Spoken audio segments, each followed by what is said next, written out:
Jesus explains a selfish use of time, Rapture, the powers of the air, and Donald's fight against the elite. May 18th, 2017. Words from Jesus through Sister Clare, spoken by Jackie.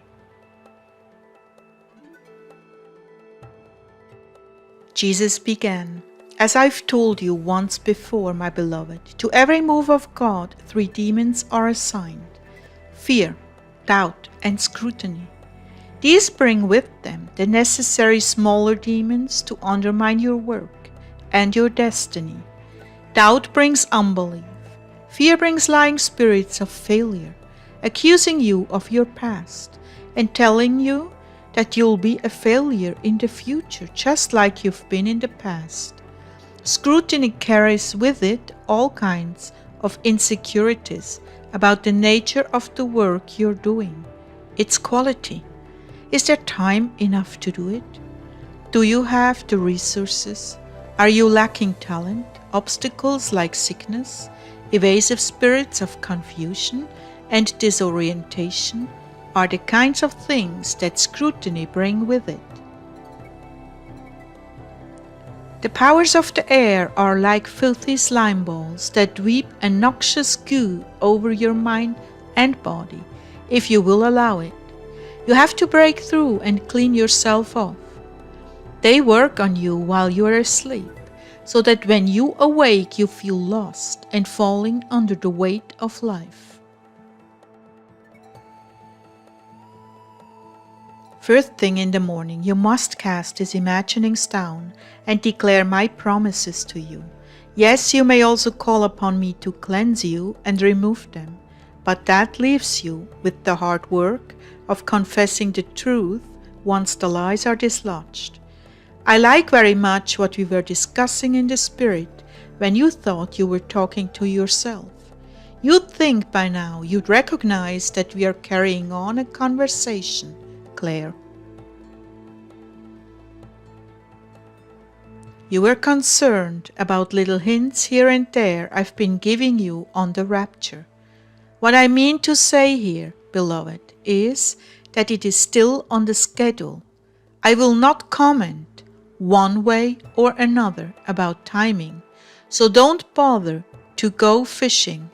I will tell you what you need to know when you need to know it. But this is a truth. There are many channels talking about this catastrophe, that failure, this bomb, that EMP attack, North Korea, comets and tsunamis, and first airstrike from them or us. The chatter is all over the place. But thank you for not giving in to curiosity and remaining securely in my presence. Oh, thank you for that, my bride. But here is what I want to say, my dear ones. You may look all over the internet and get the latest dream, latest warning, breaking circumstances, on and on and on, engineered to keep you chasing your tails. Now, if you take instead the opportunity to fast and pray, because these reports are scary, well, good for you.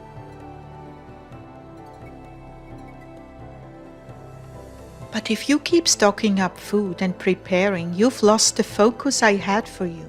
May I say it again for the umpteenth time? I want you gathering in souls in the ways I've counseled you in the most recent messages. Yes, the rapture will happen. Everyone is talking about it and predicting when.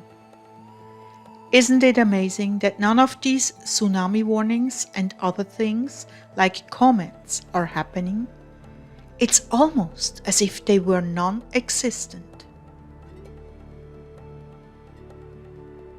I do need your prayers and fastings, but not your constant state of mind which can think of nothing but your own security and that of your loved ones to prepare for events. This is a selfish use of time and could very well cost you the rapture. While you're waiting, I've given you this channel and others to guide you into what you are to be doing in the interim. This is a place you can gain strength and inspiration to continue to cultivate your gifts and destinies. And if you spend your time drinking in the bad news, some of which has been deliberately manipulated for selfish motives, you are being misguided and putting yourself at risk.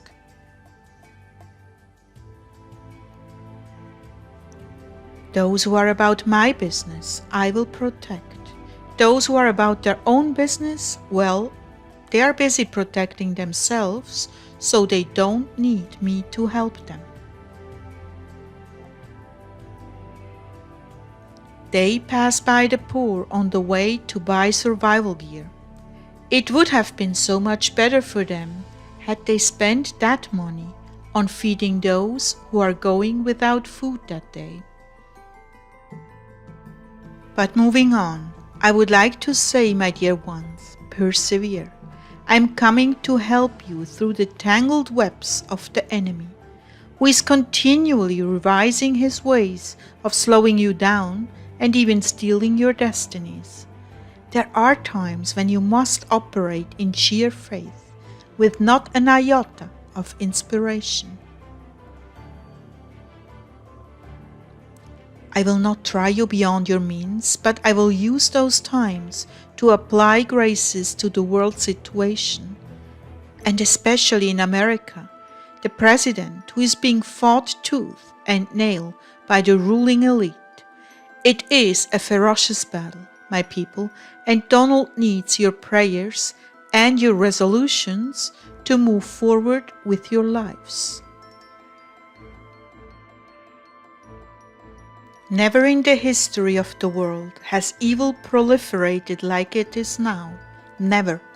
Evil has destroyed the lives of countless numbers of young people and those who have been fighting to keep their footing, just to stay alive. The discouragement runs so strong and thick, I must send out teams of angels to redirect the flow into the abyss, lest no one be left standing.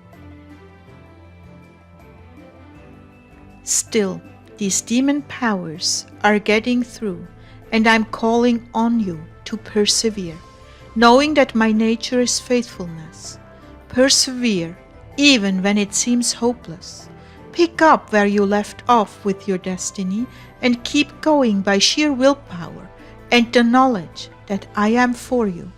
Encourage others around you to pray and seek my face, and I will help them too. There will be breakthroughs, but only the strong can survive these tactics. And may I remind you that when you are weak, I am the strongest working through you. So do not count on your own powers, but on my faithfulness and your resolve to stay standing and move forward in spite of the opposition. I will come to your rescue. And as for the naysayers that attack this channel, I ask you, what have you done for me lately? Oh yes, you have the latest word on the latest end of the world scenario, but in the meantime, what did you do for me? I do not wish for you to be among the goats, but this must be your decision, not mine. I've told you what is good and profitable to do. It is up to you to do it. I do not assign men a standing. Men choose their own standing, sheep or goats, by the way they live and act. So it is in your hands to make use of this time. When I told you 3 years before the rapture, it was by no means a license to sit back. Rather, it was a call to battle. You've got 3 years to be the best years of your lives in serving me, bringing forth the most fruit and meriting a ride to heaven before the worst hits. That's not long. Make the best use of that time. Because I love you so very deeply, I am not of the heart nor mind that any should have to go through the chastisement. So please make the very best use of this time for me and for my agenda and my kingdom, not yourself. Then you will have nothing to fear in that very last moment when the trumpet sounds.